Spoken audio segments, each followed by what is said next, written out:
Hello everyone, welcome to global online स्पर्धा परीक्षा. तर मित्रांनो, कालच्या लेक्चरमध्ये आपण बघितलं की लॉ सीईटीचा जो फर्स्ट युनिट होता मेंटल ॲबिलिटी टेस्ट, या युनिटमधील अरिथमॅटिकल टेस्ट आणि क्यूब रिलेटेड क्वेश्चन्सना कशा प्रकारे सॉल्व करायचं. तर मित्रांनो, आपण लॉ सीईटीच्या कंप्लीट सिलेबसवरती एक लेक्चर सिरीज स्टार्ट केलेली आहे. आजचा आपला 9वा लेक्चर आहे आणि आजपासून आपण लॉ सीईटीचं सेकंड युनिट स्टार्ट करणार आहोत, ज्याचं नाव आहे general knowledge with current affairs. या युनिटमधील भारताचा इतिहास हा जो सब्जेक्ट आहे तर तो पूर्णपणे आपण अभ्यासणार आहोत.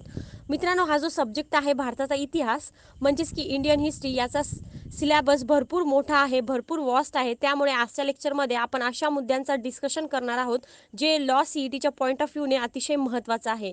त्यामुळे जे विद्यार्थी लॉ सीईटीची प्रिपरेशन करत आहात त्या विद्यार्थ्यांनी हा व्हिडिओ शेवटपर्यंत नक्कीच बघा. आजच्या लेक्चरला सुरुवात करण्या अगोदर तुमच्यासाठी एक अनाउन्समेंट आहे की जे विद्यार्थी लॉ सीईटीची प्रिपरेशन करत आहात त्या विद्यार्थ्यांची कमी वेळात परिपूर्ण तयारी करण्यासाठी आम्ही एक कंप्लीट कोर्स लॉन्च करतोय. या कंप्लीट कोर्समध्ये आम्ही तुम्हाला प्रोव्हाइड करणार आहोत full syllabus video lectures, full syllabus notes, 10 full syllabus test series. तर मित्रांनो, व्हिडिओ लेक्चरमध्ये प्रत्येक important topic step by step पद्धतीने एक्सप्लेन केलेला आहे. नोट्समध्ये प्रत्येक इम्पॉर्टंट टॉपिक हायलाईट केलेला आहे, जेणेकरून तुम्हाला ज्या पण टॉपिकचा अभ्यास करायचा तुम्ही डायरेक्टली त्या टॉपिकचा अभ्यास करू शकता. या व्यतिरिक्त तुम्हाला 10 टेस्ट सिरीज देण्यात आलेले आहे.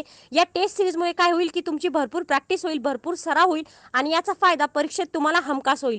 तर या कंप्लीट कोर्सची फीज आहे फक्त 1,500 आणि या कोर्सला तुम्ही खाली दिलेल्या नंबरवरती व्हॉट्सअप थ्रू कॉन्टॅक्ट करू शकता. तर मित्रांनो, हा कंप्लीट कोर्स तुम्ही नक्कीच परचेस करा. जर तुम्ही या कोर्सला पूर्णपणे फॉलो केलं तर लॉ सीईटीच्या परीक्षा तुम्ही 100% क्रॅक कराल. हा कोर्स कसा जॉईन करायचा याची संपूर्ण प्रोसिजर मी तुम्हाला सांगते. तर तुम्ही सर्वात पहिले आमचं ॲप ग्लोबल ऑनलाईन हे प्ले स्टोअरवरून डाउनलोड करा. त्याचा लोगो असा असेल, स्टेप 1मध्ये पूर्णपणे दाखवलेला आहे. त्यानंतर जेव्हा तुम्ही ॲप डाउनलोड करताल त्यामध्ये तुम्हाला असा इंटरफेस दिसेल आणि त्या ठिकाणी तुम्हाला सर्वात पहिले होम दिसेल, स्टोअर दिसेल आणि मग त्यानंतर चॅट आणि प्रोफाईल दिसेल. तर तुम्ही स्टोअरवरती क्लिक करा. स्टोअरवर क्लिक केल्यानंतर वर सर्च बॉक्स आहे, तिथे तुम्ही फक्त सीईटी टाईप करा, सीईटी. तिथे तुम्हाला लगेच खाली कोर्स आलेले दिसतील आणि हवं त्या कोर्सवर क्लिक करा आणि तिथं तुम्ही पेमेंट करून कोर्स जॉईन करू शकता आमच्या ॲपवर. काही जरी डाऊट्स असतील तर कमेंट सेक्शनमध्ये नक्कीच विचारा. इंडियन हिस्ट्री या युनिटमध्ये प्राचीन भारत, मध्ययुगीन भारत, ब्रिटिशांचे आगमन व त्यांनी केलेल्या सुधारणा, प्रमुख समाज सुधारक, 1857चा राष्ट्रीय उठाव, सामाजिक प्रबोधन, क्रांतिकारी आंदोलने, राष्ट्रीय सभा, गांधी युग, ब्रिटिशकालीन कायदे आणि भारतीय संस्थानाचे विलिनीकरण या सर्व टॉपिकचा या ठिकाणी समावेश होतो. तर मित्रांनो, आजच्या या व्हिडिओ लेक्चरमध्ये आपण प्राचीन भारत आणि मध्ययुगीन भारत हे व्यवस्थितपणे बघणार आहोत. यावरती जे महत्त्वाचे मुद्दे आहेत तर ते डिस्कस करणार आहोत आणि परीक्षेमध्ये जे क्वेश्चन तुम्हाला बऱ्याचदा विचारलेले आहे तर तेच क्वेश्चन आजच्या या व्हिडिओ लेक्चरमध्ये आपण बघणार आहोत. त्यामुळे आजचा हा व्हिडिओ तुमच्यासाठी अतिशय फायदेशीर ठरणार आहे, त्यामुळे व्हिडिओ शेवटपर्यंत बघा. मित्रांनो, सर्वात पहिले आपण बघूया की प्राचीन भारत या टॉपिकमध्ये कोणत्या कोणत्या महत्त्वाच्या मुद्द्यांचा समावेश होतो. सर्वात पहिले आपण बघणार आहोत सिंधू संस्कृती. पण त्याआधी एक गोष्ट या ठिकाणी तुम्ही लक्षात ठेवायची आहे, ती अशी की ख्रिस्त जन्मापूर्वी घडलेल्या सर्व घटनांचा काळ इसवी सन पूर्व तर ख्रिस्त जन्मानंतर इसवी सन असे लिहितात आणि सध्या 2007 इसवी सन चालू आहे. मित्रांनो, प्राचीन अवशेषांचा अभ्यास करण्याच्या शास्त्राला पुरातत्व विद्या असे म्हणतात. तर कायमस्वरूपी महत्त्वाची गतकालीन साधने जतन करणारी संस्था म्हणजेच अभिलेखागार होय. तर भारतीय राष्ट्रीय पुराभिलेखागार ही भारतातील पुराणवस्तूचे जतन करणारी संस्था आहे आणि मानवी उत्क्रांतीच्या सुरुवातीच्या काळास अश्मयुग असे म्हणतात. या गोष्टी तुम्ही लक्षात ठेवायच्या आहे, कारण की या गोष्टी तुम्हाला परीक्षेमध्ये विचारल्या जाऊ शकतात. तर आता आपण बघूया सिंधू संस्कृती. तर 1921 साली पंजाबमधील रावी नदीच्या काठी हडप्पा संस्कृतीचे अवशेष सापडले आणि हडप्पा संस्कृतीलाच सिंधू संस्कृती असे म्हणतात. हा प्रश्न तुम्हाला MCQs मध्ये विचारला जाऊ शकतो की हडप्पा संस्कृतीलाच काय असे म्हणतात. तर त्याचं उत्तर येईल सिंधू संस्कृती. तर सिंधू संस्कृतीचा दुसरा महत्त्वाचा मुद्दा आहे की मोहनजोदडो जो सिंध येथे आहे, लोथल गुजरातमध्ये आहे, कालीबंगन राजस्थानमध्ये आहे, बनवाली हरियाणामध्ये आहे आणि हडप्पा पंजाबमध्ये आहे. तर सुरकोटडा, धोलवीरा, रंगपूर, दायमाबाद ही सिंधू संस्कृतीतील शहरे आहेत. सिंधू संस्कृतीचे क्षेत्र हे त्रिकोणाकार होते आणि सुनियोजित नगररचना, स्नानगृह, पक्क्या विटांचा उपयोग, पक्क्या नाल्या ही सिंधू संस्कृतीची वैशिष्ट्ये आहेत. तर या ठिकाणी या सर्व गोष्टी तुम्ही लक्षात ठेवायच्या आहे. पुढचा महत्त्वाचा मुद्दा आहे की ऋग्वेद हा आर्याचा आद्य ग्रंथ असून ऋग्वेदानंतर यजुर्वेद, सामवेद, अथर्ववेद रचले गेले. हा सुद्धा प्रश्न तुम्हाला विचारला जाऊ शकतो की आर्यांचा आद्य ग्रंथ कोणता आहे. तर मित्रांनो, आर्यांचा आद्य ग्रंथ ऋग्वेद आहे आणि ऋग्वेदानंतरच यजुर्वेद, सामवेद, अथर्ववेद रचले गेले होते आणि त्यानंतर ब्राह्मण ग्रंथ, आरण्यके आणि उपनिषदांची रचना केल्या गेली आणि या सर्व वाङ्मयाला श्रुती वाङ्मय असे म्हणतात. तर हे झालं आता सिंधू संस्कृती. आता आपण बघूया की त्या प्राचीन भारतामध्ये जो वर्धमान महावीर होते तर त्यांनी काय केलं. तर मित्रांनो, वर्धमान महावीर हे जैन धर्माचे 24वे तीर्थकार होते आणि त्यांचा जन्म कुंडग्राम, बिहार येथे इसवी सन पूर्व 540 साली झाला होता. त्यांच्या आईचे नाव त्रिशला देवी व पित्याचे नाव सिद्धार्थ असे होते. महावीरांनी सर्व इंद्रियावर विजय मिळविल्यामुळे त्यांना जिन असे म्हणतात. जिन म्हणजे काय की जिंकणारा. तर वर्धमान महावीर यांनी पंचमहाव्रते मांडली. ती अशा प्रकारे की अहिंसा, सत्य, अस्तेय, ब्रह्मचर्य आणि अपरिग्रह ही पंचमहाव्रते महावीरांनी सांगितली होती.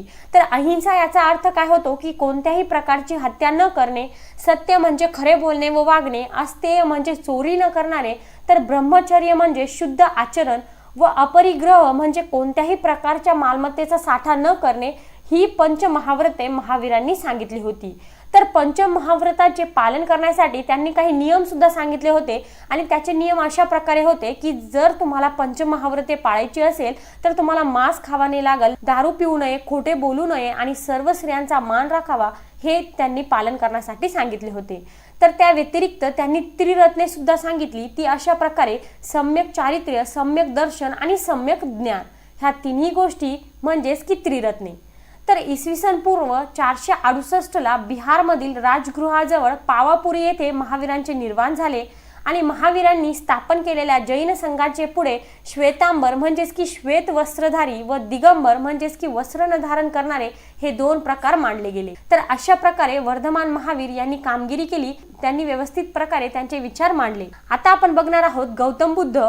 मित्रांनो, गौतम बुद्धांचे नाव सिद्धार्थ असे होते. त्यांच्या आईचे नाव मायादेवी व पित्यांचे नाव शुद्धोदन असे होते. त्यांच्या पत्नीचे नाव यशोधरा व मुलाचे नाव राहुल होते. तर गौतम बुद्धांचा जन्म इसवी सन पूर्व 563 साली कपिलवस्तू येथे झाला आणि बिहारमधील गया येथे एका पिंपळाच्या झाडाखाली त्यांना ज्ञान प्राप्ती झाली. तर तो वृक्ष बोधी वृक्ष म्हणून प्रसिद्ध झाला आणि तेव्हापासूनच ते बुद्ध म्हणजे ज्ञानी म्हणून प्रसिद्ध झाले. मित्रांनो, गौतम बुद्धांना ज्ञान प्राप्तीनंतरच सारनाथ म्हणजेच की वाराणसी जवळ जे सारनाथ आहे तर येथे बुद्धांनी दिलेल्या पहिल्या प्रवचनास धर्मचक्र प्रवर्तन असे म्हणतात आणि त्यांनी आर्य सत्य मांडली. ती अशा प्रकारे दुःख, दुःखाचे कारण, दुःख निवारण करण्याची शक्यता आणि दुःख निवारणाचा मार्ग ही 4 आर्य सत्य त्यांनी मांडली. आणि त्या व्यतिरिक्त त्यांनी अष्टांग मार्ग देखील सांगितला. तो अशा प्रकारे की योग्य दृष्टिकोन, समतोल विचार, समतोल भाषण, योग्य व्यायाम, योग्य कृती, योग्य समाधी व योग्य उपजीविका ही अष्टांग मार्गे त्यांनी व्यवस्थितपणे मांडून दिली. तर गौतम बुद्धांनी आपला उद्देश पाली भाषेतून सांगितलेला आहे. मित्रांनो, हा प्रश्न तुम्हाला MCQs मध्ये विचारला जाऊ शकतो की गौतम बुद्धांनी आपला उद्देश कोणत्या भाषेतून मांडला. तर त्याचं उत्तर काय येईल? पाली भाषेतून गौतम बुद्धांनी आपला उद्देश मांडला. तर अष्टांग मार्गाबरोबरच पाळायच्या नियमांना पंचशील असे म्हणतात आणि ते पंचशीले त्यांनी अशा प्रकारे सांगितले की अहिंसा, अस्तेय, इंद्रिय संयम, सत्यपालन आणि मादक पदार्थाचे सेवन न करणे ही पंचशीले तत्व आहेत. तर इसवी सन पूर्व 483 साली कुशीनगर, उत्तर प्रदेश या भागामध्ये बुद्धांचे निर्वाण झाले. तर अशा पद्धतीने गौतम बुद्धांचे हे सर्व कार्य व त्यांनी केलेले सर्व अष्टांग मार्ग या ठिकाणी स्पष्टपणे सांगितलेले आहेत. आता आपण बघूया प्राचीन भारत या टॉपिक मधला पुढचा महत्त्वाचा मुद्दा, तो म्हणजेच की यामध्ये कोणते कोणते साहित्य होते. साहित्यामध्ये कोणत्या कोणत्या गोष्टींचा समावेश आहे बघा की व्यास मुनींनी लिहिलेल्या जय या वैश्य पावन आणि सौती यांनी भर घालून महाभारत हे महाकाव्य तयार केले. पवित्र हिंदू धर्मग्रंथ भगवद्गीता हा महाभारताचाच एक भाग आहे. तर तशाच प्रकारे रामायण जे महाकाव्य आहे तर ते वाल्मिकी ऋषींनी रचले आणि तामिळ भाषेतील सर्वात जुने साहित्य संगम साहित्य म्हणून ओळखले जाते. आणि संगम म्हणजेच की विद्वान लोकांच्या सभा, सिलप्पधिकरम आणि मणिमेखलाई ही संगम साहित्यातील 2 प्रमुख महाकाव्य आहेत. तर बुद्धचरित हे प्रसिद्ध काव्य अश्वघोष या कवीने लिहिले. या ठिकाणी तुम्ही हे सर्व ग्रंथ व कोणी लिहिले ह्या सर्व गोष्टी तुम्ही लक्षात ठेवायच्या आहे. तर तशाच प्रकारे महाभाष्य हे पातंजली, नाट्यशास्त्र भरतमुनी, स्वप्न वासवदत्त, भास हे ग्रंथ याच काळात लिहिले गेले होते. तर पंचतंत्र, विष्णुगुण, हर्षचरित्र, भानभट्ट, शाकुंतल व मेघदूत, कालिदास, मुद्रा राक्षस, विशाखादत्त, मृच्छकटिक, शूद्रक हे प्राचीन काळातील ललित साहित्य आहेत. आणि आता पुढचा मुद्दा आहे तो असा की वैद्यकशास्त्र म्हणजे काय. तर नागार्जुन या वैद्यक शास्त्रज्ञाने रस चिकित्सा या ग्रंथात विविध रोगावरील उपचारांची माहिती दिली आहे. आणि सुश्रुत या शल्प विशारदाने सुश्रुत संहितेत शस्त्रक्रियेची सविस्तर माहिती दिली आहे. तर शेवटचा मुद्दा आहे की वाग्भट्ट याने लिहिलेल्या ग्रंथात विविध रोगांची लक्षणे व उपचाराविषयी माहिती दिली आहे. तर अशा प्रकारे या ठिकाणी प्राचीन भारत जो टॉपिक होता त्यावरती आपण महत्त्वाचे मुद्दे डिस्कस केलेले आहे. कारण की सर्व डिस्कस करण्यासाठी आपल्याकडे तेवढा वेळ शिल्लक नाही आणि आपण जितक्या कमी वेळेत चांगला अभ्यास करू तर तितका आपल्याला परीक्षेमध्ये चांगले मार्क्स पडतील. तर आता आपण बघणार आहोत मध्ययुगीन भारत. मध्ययुगीन भारतमध्ये कशा प्रकारचे मुद्दे हे एक्सप्लेन केलेले आहे. तर बघूया मध्ययुगीन भारत. मध्ययुगीन भारत या सेक्शन मध्ये कोणते महत्त्वाचे मुद्दे आहेत ते बघा. या ठिकाणी सर्व मुद्दे तुम्ही लक्षात ठेवायचे आहे कारण की हे ऑलरेडी आपण मुद्द्याप्रमाणेच एमसीक्यूज घेणार आहोत, त्यामुळे सर्व व्यवस्थितपणे लक्ष द्या. तर पहिला मुद्दा आहे की कोलंबस या धाडशी खलाशाने अमेरिकेचा शोध लावला, तर वास्को द गामा हा पोर्तुगीज खलाशी आफ्रिकेला वळसा घालून भारताच्या पश्चिम किनाऱ्यावरील कालिकत या बंदराजवळ येऊन पोहोचला. हा प्रश्न तुम्हाला एमसीक्यूज मध्ये विचारला जाऊ शकतो, लक्षात ठेवा. पुढचा मुद्दा दिलेला आहे शैव म्हणजे शिव हा प्रमुख देव, तर वैष्णव म्हणजेच की विष्णू हा प्रमुख देव या पंथाचा प्रसार या काळातच झाला. तिसरा मुद्दा आहे मोहम्मद गजनी याने सोरटी सोमनाथ मंदिरावर स्वारी करून लूट केली. चौथा मुद्दा आहे मोहम्मद घौरी याने भारतावर स्वारी करून पृथ्वीराज चव्हाण व इतर राजपूत राजांचा पराभव केला. त्यानंतरचा मुद्दा दिलाय की सुफी संप्रदायाचा लोकरी वस्त्र धारण करणारे म्हणजेच की सुफी संप्रदाय प्रसार याच काळात करण्यात आला. संत कबीर, गुरु नानक म्हणजेच की ग्रंथ साहेब या पवित्र ग्रंथाचे लेखक, तर चैतन्य महाप्रभू, रामानुज इत्यादींनी या संप्रदायात मोलाची कामगिरी बजावली होती. तर नंतरचा मुद्दा आहे की तुलसीदास यांचे रामचरितमानस, मीराबाई यांची भक्तिगीते, संत तुकाराम यांची अभंग, संत ज्ञानेश्वर यांची ज्ञानेश्वरी, रामदास स्वामी यांचे मनाचे श्लोक यांचे कार्य लोकांच्या मनात भिडणारे होते. कारण की मध्ययुगीन भारतमध्ये हे जे संत होते त्यांनी त्यांची कामगिरी व्यवस्थितपणे निभावली होती. नंतरचा मुद्दा दिलाय की 1526 मध्ये पानिपतची पहिली लढाई बाबर व इब्राहिम लोदी यांच्यात होऊन लोदी घराण्याच्या दिल्लीवरील सत्ता संपुष्टात आली होती. तर बाबरच्या मृत्यूनंतर त्यांचा मुलगा हुमायून दिल्लीच्या सत्तेवर आला आणि शेरशहा या सरदाराने त्याचा पराभव करून दिल्लीवर आपले वर्चस्व प्रस्थापित केले. नंतरचा मुद्दा दिलाय की राजा अकबर हा हुमायूनचा मुलगा त्याच्यानंतर गादीवर आला आणि इसवी सन 1556 साली झालेल्या पानिपतच्या दुसऱ्या लढाईत अकबराने हुमायूनचा पराभव केला. लक्षात ठेवा, पानिपतची पहिली लढाई 1526 मध्ये झाली आणि पानिपतची दुसरी लढाई 1556 मध्ये झाली. या गोष्टी तुम्ही लक्षात ठेवा. त्यानंतरचा मुद्दा दिलाय की अकबराने चित्तोडचा राजा उदयसिंग व प्रतापसिंग यांचा युद्धात पराभव केला. त्यानंतरचा मुद्दा आहे की अकबराच्या मृत्यूनंतर जहागीर बादशाह झाला व जहागीर नंतर शहाजहा बादशाह झाला आणि शहाजहाचा मुलगा औरंगजेबाने त्याला कैद करून सत्ता मिळविली. तर मध्ययुगीन भारताचे पुढचे महत्त्वाचे मुद्दे असे आहे की औरंगजेबाच्या धार्मिक अत्याचाराला विरोध करण्यासाठी गुरु गोविंद सिंगांनी लष्करी सेना उभारली व खालसा पदांची स्थापना केली. तर त्यानंतरचा मुद्दा आहे की आग्र्याचा किल्ला, फतेहपूर सिक्रीचा राजवाडा, ताजमहल जो शहाजहाने पत्नीच्या स्मरणार्थ बांधलेला होता, जामा मस्जिद, मोती मस्जिद यासारख्या भव्य वास्तू मोगल काळात बांधल्या गेल्या होत्या. आणि त्या काळामध्ये अकबराच्या दरबारात पंडित, गायक, तत्वज्ञ व संगीतकार असल्यामुळे दरबार हे नवरत्न दरबार म्हणून ओळखला जात असे. कारण की प्रसिद्ध गायक तानसेन हा या नवरत्नापैकीच एक होता. तर इसवी सन 1630 साली शिवनेरी किल्ल्यात छत्रपती शिवरायांचा जन्म झाला आणि त्यांचे वडील शहाजी भोसले हे निजामशाही व विजापूरच्या दरबारात चाकरी करत असत. शिवाजीचे संगोपन व शिक्षण त्यांची आई जिजाबाईंनी केले, तर त्यांच्या शिक्षण व इतर देखभालीसाठी दादोजी कोंडदेव यांची नेमणूक केली होती. इसवी सन 1674 साली शिवाजींचा राज्याभिषेक होऊन शिव छत्रपती ही पदवी त्यांनी घेतली आणि इसवी सन 1680 ला छत्रपती शिवाजींचा मृत्यू झाला. लक्षात ठेवा, त्यांचा जन्म 1630 मध्ये झाला आणि त्यांचा राज्याभिषेक 1674 मध्ये झाला आणि त्यांचा मृत्यू 1680 मध्ये झाला. मित्रांनो, मध्ययुगीन भारताचा शेवटचा मुद्दा आहे की छत्रपती शिवाजींची राज्यकारभाराच्या सोयीसाठी राज्याचे कार्यानुसार विभाग पाडून मंत्र्याची निवड केली आणि त्यालाच अष्टप्रधान मंडळ असे म्हटलं जातं. तर हे सर्व मंडळ व्यवस्थितपणे अभ्यास करून घेतलेले आहे, कारण की तुम्हाला या मुद्द्यावरूनच बीएड सीईटीच्या एक्झाममध्ये प्रश्न हे विचारले जातात। त्यामुळे हे सर्व मुद्दे तुम्ही व्यवस्थितपणे लक्षात ठेवायचे आहे आणि यावरूनच एमसीक्यू सॉल्व्ह करायचे आहे। आता आपण बघूया की प्राचीन भारत आणि मध्ययुगीन भारत या सेक्शनवरती कशा प्रकारचे एमसीक्यूज हे विचारले जातात। तर सुरू करूया आपला एमसीक्यू सेक्शन। तर मित्रांनो, प्राचीन भारत आणि मध्ययुगीन भारत या सेक्शनवरती तुम्हाला महत्त्वाचे एमसीक्यूज विचारलेले आहे आणि हे सर्व एमसीक्यूज आपण आज जे मुद्दे शिकलो ना, तर त्या मुद्द्यावरच हे एमसीक्यूज घेण्यात आलेले आहे। जर तुम्ही मुद्दे व्यवस्थितपणे वाचले असतील, लक्षात ठेवले असतील, तर तुम्ही या सेक्शनवरती कोणत्याही प्रश्नाला इझिली सॉल्व्ह करू शकता। तर या ठिकाणी तुम्हाला प्रश्न विचारलाय की डॅश डॅश ही सिंधू संस्कृतीतील शहरे आहेत आणि आताच आपण बघितलं की मोहनजोदडो, लोथल, कालीबंगन, बनवाली, हडप्पा, सुरकोटडा, धोलवीरा, रंगपूर, दायमाबाद ही सर्व सिंधू संस्कृतीतील शहरे आहेत। तर या प्रश्नाचं उत्तर काय येईल? पर्याय नंबर अ। पुढचा प्रश्न विचारलाय की सिंधू संस्कृतीचे क्षेत्र कोणते होते आणि या प्रश्नासाठी 4 पर्याय दिले: आयताकार, त्रिकोणाकृती, वर्तुळाकार आणि चौकोनी। तर मित्रांनो, सिंधू संस्कृतीचे क्षेत्र हे पूर्णपणे त्रिकोणाकृती होते, म्हणजेच या प्रश्नाचं उत्तर येईल पर्याय नंबर ब। प्रश्न दिलाय की गौतम बुद्धांचा जन्म कोणत्या ठिकाणी झाला? तर मित्रांनो, गौतम बुद्धांचा जन्म कपिलवस्तू येथे झाला आणि गौतम बुद्धांचा निर्वाण कुशीनागर या ठिकाणी झाला। तर या प्रश्नाचं उत्तर काय येईल? पर्याय नंबर ड। पुढचा प्रश्न विचारलाय की महावीरांचे निर्वाण कोणत्या ठिकाणी झाले? तर मित्रांनो, महावीरांचा जन्म कुंडग्राम येथे झाला आणि महावीरांचे निर्वाण पावापुरी येथे झाला। तर या ठिकाणी या प्रश्नाचं उत्तर येईल पर्याय नंबर क।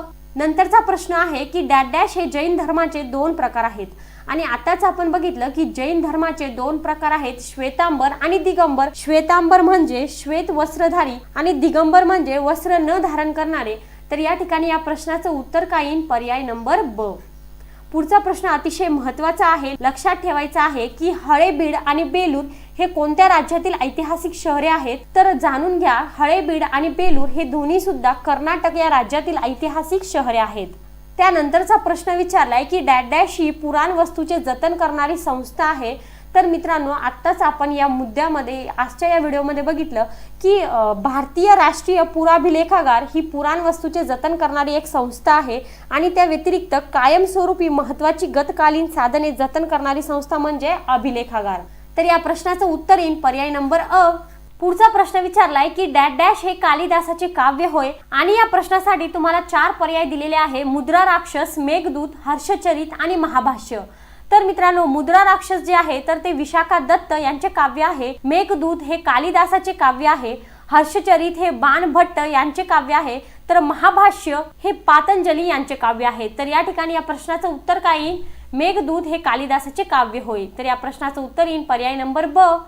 पुढचा प्रश्न विचारलाय की सुश्रुत हा कशाशी संबंधित आहे? तर मित्रांनो, सुश्रुत हा खगोलशास्त्र, भौतिकशास्त्र, भूगोल, वैद्यकशास्त्र या 4 पर्यायापैकी सुश्रुत जो आहे तर तो वैद्यकशास्त्राशी संबंधित आहे।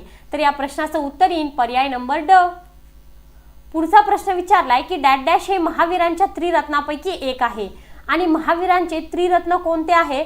सम्यक चरित्र, सम्यक दर्शन, सम्यक ज्ञान हे तिन्ही सुद्धा महावीरांचे त्रिरत्न आहे। तर या प्रश्नाचं उत्तर काय येईल? पर्याय नंबर ड।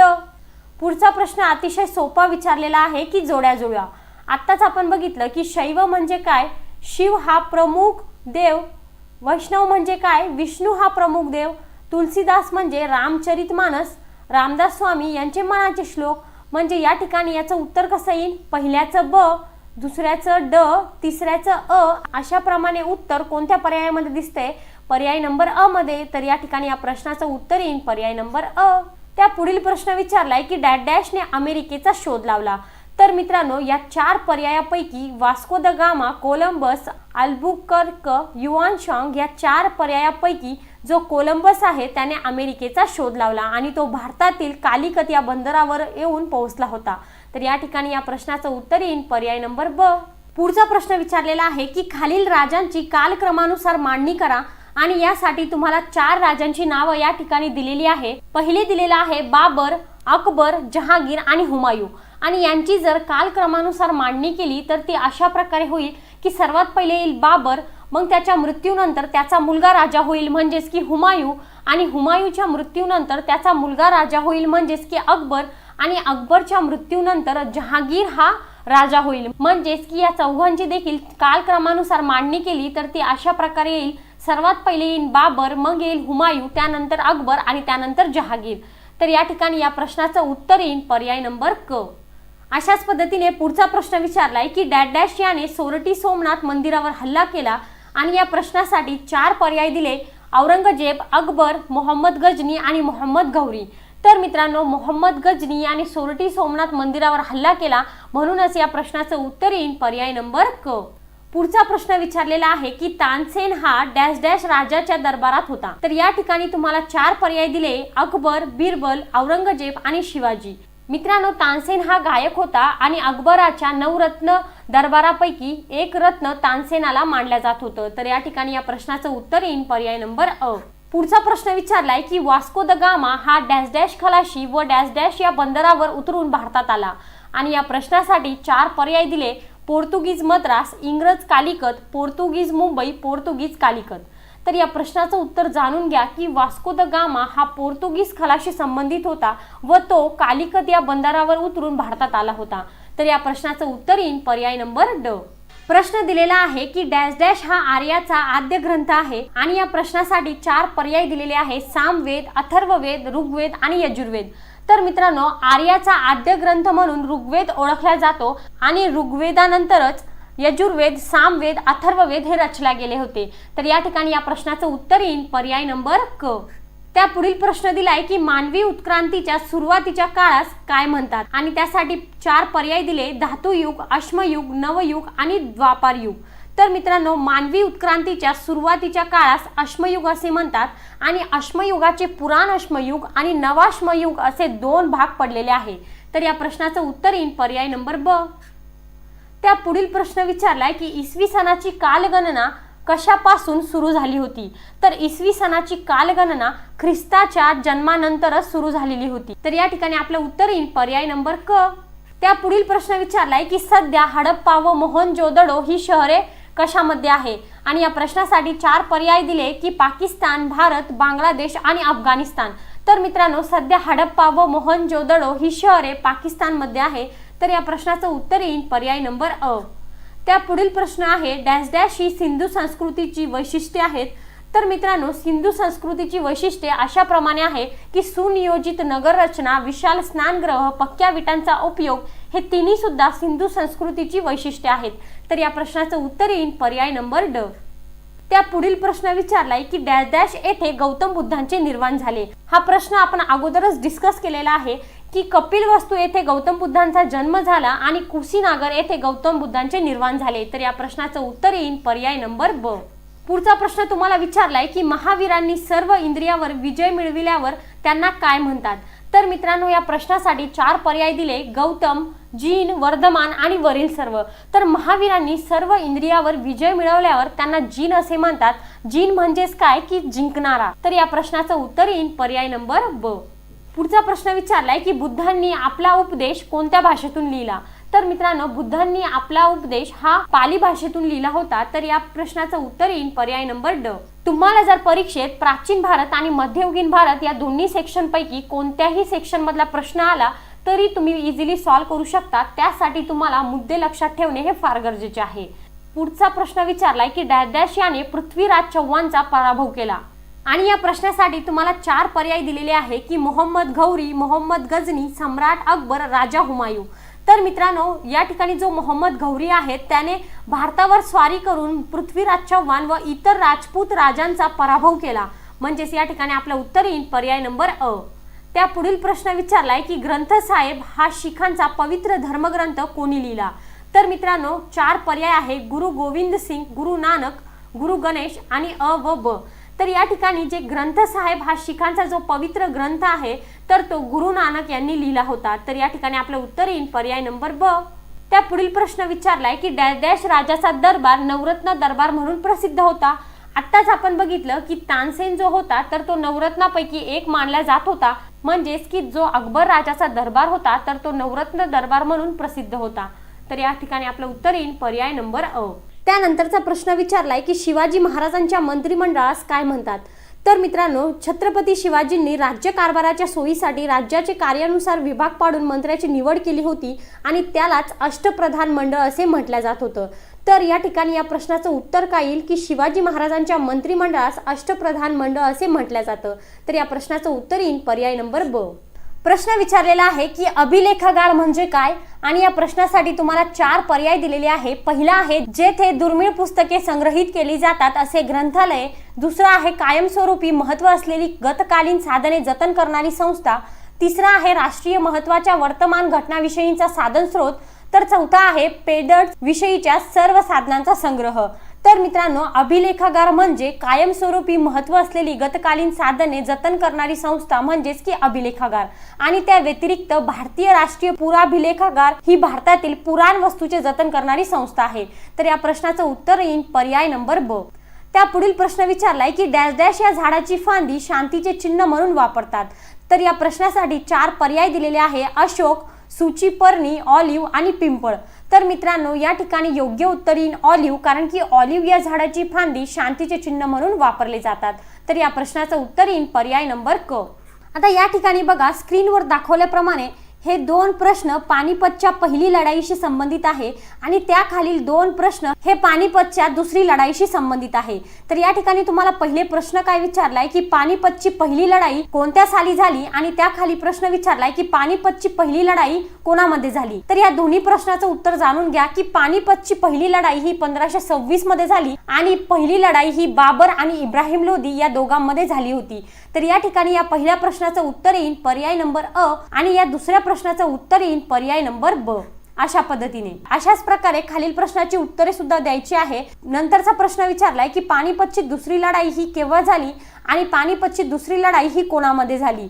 तर या ठिकाणी तुम्हाला 4 पर्याय दिलेले आहे। तर पर्यायापैकी योग्य उत्तर काय आहे जाणून घ्या की पानिपतची दुसरी लढाई ही 1556 साली झाली आणि दुसरी लढाई ही अकबर व हेमू या दोघांमध्ये झाली होती। तर या ठिकाणी या तिसऱ्या प्रश्नाचं उत्तर येईल पर्याय नंबर क आणि त्या खाली प्रश्नाचं उत्तर येईल पर्याय नंबर ड। अशा पद्धतीने आहे ना सोपं, या गोष्टी तुम्ही लक्षात ठेवायच्या आहे, कारण की याच गोष्टीवरती तुम्हाला परीक्षेमध्ये प्रश्न हे विचारू शकता। त्या पुढे प्रश्न विचारलाय की डॅश डॅश याने आपल्याच पित्याला कैद करून दिल्लीची सत्ता मिळविली आणि या प्रश्नासाठी 4 पर्याय दिलेले आहे बाबर, हुमायूं, अकबर आणि औरंगजेब। तर मित्रांनो, अकबराच्या मृत्यूनंतर जहांगीर बादशाह झाला व जहांगीर नंतर शहाजहा बादशाह झाला आणि शहाजहाचा मुलगा औरंगजेबाने त्याला कैद करून सत्ता मिळविली।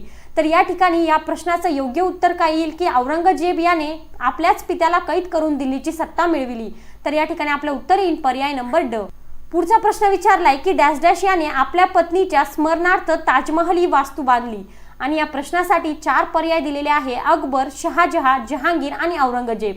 तर मित्रांनो, या ठिकाणी योग्य उत्तर येईल शहाजहा, कारण की शहाजहा हा एकमेव असा व्यक्ती आहे ज्याने आपल्या पत्नीच्या स्मरणार्थ ताजमहल ही वास्तू बांधली होती। तर या प्रश्नाचं उत्तर येईल पर्याय नंबर ब। तर मित्रांनो, अशाच पद्धतीने आजचा आपला व्हिडिओ लेक्चर इथे संपलेला आहे। लेक्चर आवडला असेल तर लाईक करा, शेअर करा, काही प्रश्न असतील तर कमेंट सेक्शन मध्ये नक्कीच विचारा। धन्यवाद।